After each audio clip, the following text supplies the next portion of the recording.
ఆపేసి అందులో ఆ ప్లేస్లో భారతం పెట్టారు, సుమన్ గారి భారతం. అది పడుకుంది. అది చేస్తున్నప్పుడే చలాకీ చంటి నాకు పరిచయం.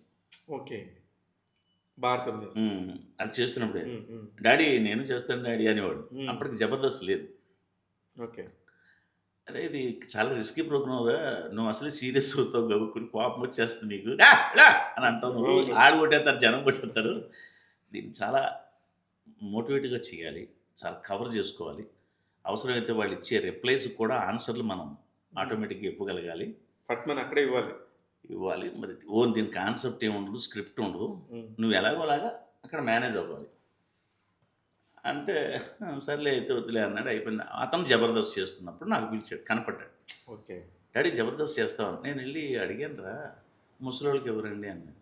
కామెడీకి ముసలోళ్ళు ఏంటండి, ఎవరైనా చేయొచ్చు, ఇవ్వండి అన్నాను. 7 గుంటలు. అబ్బాయి లేదండి ముసలోళ్ళకి, కుర్రోళ్ళే ఇప్పుడు అందరూ చేస్తున్నారండి.